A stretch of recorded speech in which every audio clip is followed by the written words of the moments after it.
Depuis quelques temps, plusieurs vidéos émergent sur la toile évoquant une potentielle chute des Kardashians.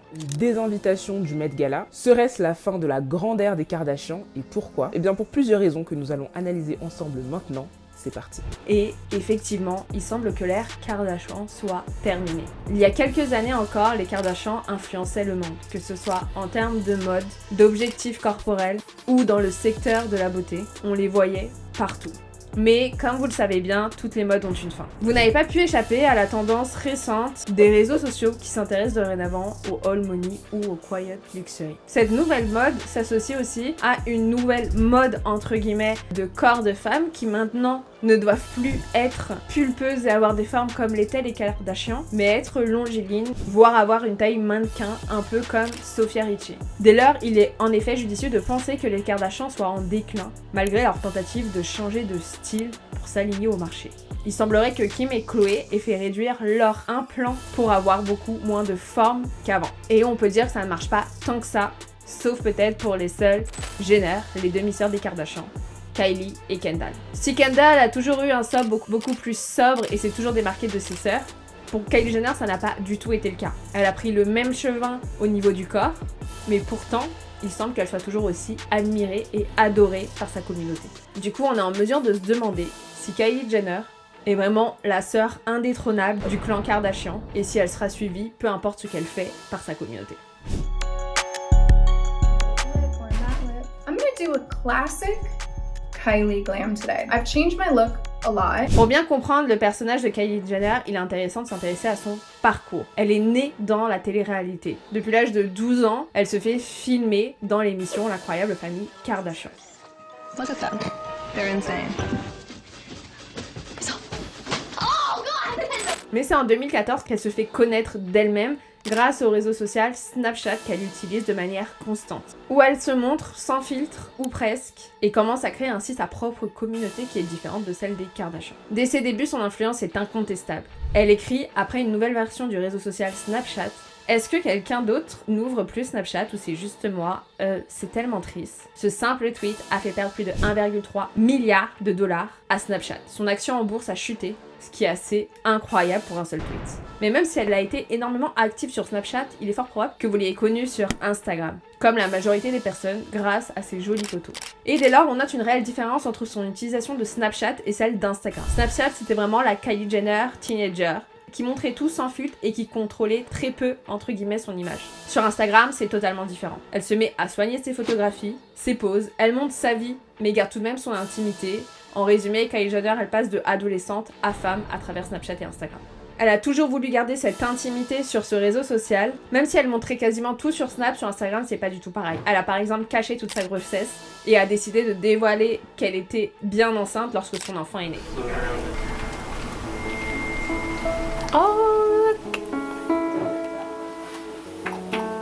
On voit donc que Kylie Jenner sait jongler et maîtrise les réseaux sociaux. Elle sait donner ce qu'il faut pour nourrir l'insatiable goût de ses fans, mais aussi pour garder sa part d'intimité. Ce qui est tout le contraire de ses sœurs Kardashian, qui elles vont vraiment tout montrer, que ce soit dans leur émission de télé-réalité. Liar!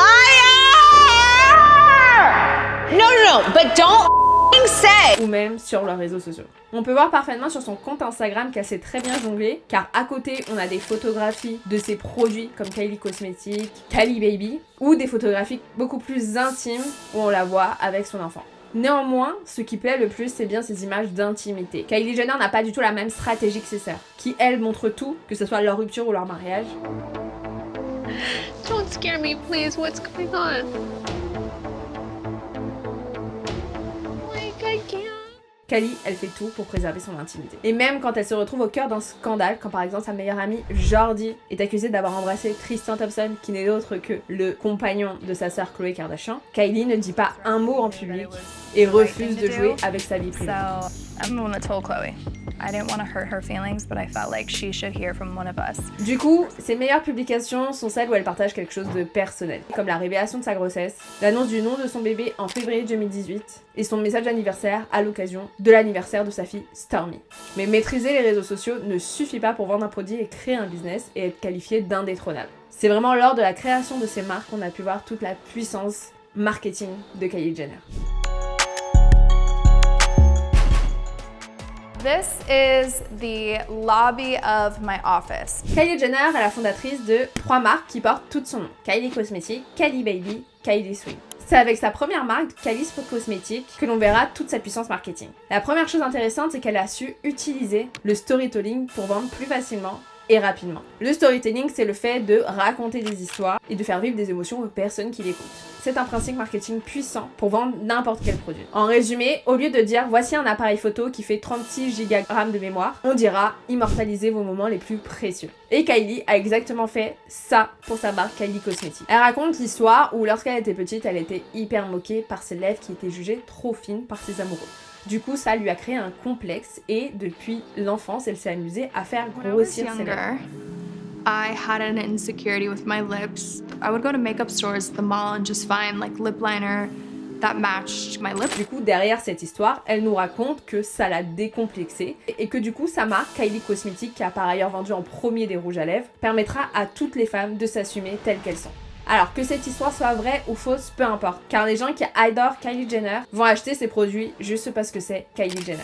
De plus, physiquement, Kylie a nettement évolué, et notamment au niveau de ses lèvres qui sont beaucoup plus pulpeuses. Elle avouera plus tard avoir fait des injections. Donc forcément, les gens qui admirent Kylie Jenner et qui voient sa magnifique transformation veulent lui ressembler. Et lorsqu'on souhaite ressembler à quelqu'un, on veut vraiment tout faire comme elle, c'est-à-dire s'habiller comme elle, manger comme elle, et mettre le même maquillage qu'elle. Dans l'inconscient des gens, acheter ces produits se serait approché un peu plus de cet idéal que représente Kylie Jenner. Et pour cause, Kylie Jenner a toujours, de manière volontaire ou non, utilisé son personal branding pour vendre plus à plus de monde. Le personal branding, c'est tout simplement la marque personnelle. Dans le personal branding, on promeut sa personnalité comme si c'était une marque quelconque. Et c'est exactement ce qu'a fait Kylie Jenner, en donnant à chacune de ses marques son prénom, Kylie. Kylie Swim, Kylie Cosmetics, Kylie Baby. Et pour les coups, la plupart de ces marques suivaient une certaine logique en mettant en avant des produits de beauté. Mais il semble aujourd'hui que Kylie Jenner veuille s'attaquer à un gros poisson du marché, qui est celui de la mode. Monday, we start off kind. Tuesday, we keep it pussy. Wednesday, I'm showing you bitches how to do it. Thursday, we start to go. Il y a peu de temps, des rumeurs circulaient sur le fait que Kylie Jenner lancerait d'ici 2024 une marque de mode qui serait luxueuse et plus précisément qui correspondrait au style du quiet luxury. On est alors en droit de se demander si ce nouveau projet est réellement un projet armé par Kylie Jenner ou juste un moyen de continuer à être sur le devant de la scène parce qu'elle sent que le vent tourne autour de ses sœurs Kardashian et que la nouvelle mode du all money, quiet luxury et décor longiligne semble actée. Alors, le quiet luxury, c'est vraiment l'expression ultime du luxe et de la sophistication. Oubliez le luxe avec les logos, le quiet luxury, c'est tout le contraire. Si l'un est fait pour être vu, l'autre est fait pour être discret. Mais depuis 2023, cette mode n'est plus aussi secrète. Elle devient même tendance sur les réseaux sociaux et a été mise en avant grâce à la série Succession. A normal sort of You handbag. are a laughingstock in polite society. You will never go to the opera again. Si Kylie Jenner a toujours été une amoureuse de la mode, il semble que son style ait nettement évolué depuis ses débuts. Si avant Kylie mettait des choses un peu plus vulgaires qui contenaient beaucoup de logomania, comme le font beaucoup de nouveaux riches, depuis peu de temps, Kylie semble adopter un nouveau style, beaucoup plus sobre et chic. Certains lui reprochent d'ailleurs d'être influençable et d'avoir changé de style en fonction de son nouveau compagnon, qui est aujourd'hui Timothée Chalamet, et avant c'était Travis Scott. Mais en réalité, ce changement de style n'est pas du tout lié à sa nouvelle fréquentation, mais plutôt à son nouveau projet secret. Alors, à l'heure d'aujourd'hui, on ne sait toujours rien sur ce projet. Est-ce qu'elle arrivera à se faire une place dans ce milieu concurrentiel ? Est-ce que sa communauté va la suivre ? Parce que du coup, le quiet luxury, c'est quand même des prix très élevés. Donc, qu'est-ce qui va se passer par rapport au prix et par rapport à sa communauté ? Est-ce qu'elle mettra son nom, Kylie, ou est-ce qu'elle sera juste la fondatrice ? Est-ce qu'elle sera du coup la dernière survivante du clan Kardashian ? Update, nous sommes le 25 octobre et Kylie vient enfin d'annoncer le nom de sa marque qui va s'appeler Kai, K-H-Y, qui est en fait le surnom de Kylie. Kai, elle a rajouté le H pour symboliser le destin, la bonne fortune et la spiritualité. Du coup, ce que l'on sait à l'heure actuelle, c'est que la marque va s'appeler Kai, que Kylie Jenner s'est associée pour cette marque avec le couple puissant Jens et Emma Grede, qui ont déjà accompagné les Kardashian, notamment Kim pour sa marque Skim et Khloé Kardashian pour sa marque Good American. Le concept, Kylie semble vouloir inviter des créateurs à chaque collection. On peut donc penser qu'il y aura des éditions limitées. Et elle a déclaré que toute la ligne est vraiment inspirée par ma garde-robe personnelle et les différentes humeurs dans lesquelles je me trouve. Elle a d'ailleurs commencé à porter sa collection dans certains de ses posts précédents. Justement, la collection sortirait ce 1er novembre et serait composé de 13 pièces avec beaucoup de simili-cuir. Concernant le prix, Jenner a déclaré que Kylie proposera des prix d'investissement à prix abordable. En effet, rien ne dépasserait 200 $. On aurait un mini simili-cuir à 98 $, des gants à 48 $ et le trench qu'elle porte sur son compte Instagram à 198 $, qui serait la pièce la plus chère à l'heure actuelle. On voit donc que malgré son changement de position, elle souhaite rester abordable pour une partie de sa communauté. Du coup, c'est tout ce que l'on sait à l'heure actuelle. Dites-moi ce que vous en pensez de ce nom, de sa marque, de ce positionnement. Est-ce que vous pensez que ça a marché? Est-ce que vous pensez que le rebranding de Kylie a bien été orchestré par elle? Est-ce que vous seriez prêt à acheter? Oui, non, pourquoi? Et si aujourd'hui vous voulez gérer votre réseaux sociaux, mais surtout votre business comme Kylie Jenner, j'ai fait une masterclass entièrement gratuite sur Instagram qui va vous expliquer comment je suis passée de 0 à 30K, mais aussi de 0 à 10K en termes de CA. C'est gratuit, je vous invite à lire la description et on se retrouve très vite pour une prochaine analyse.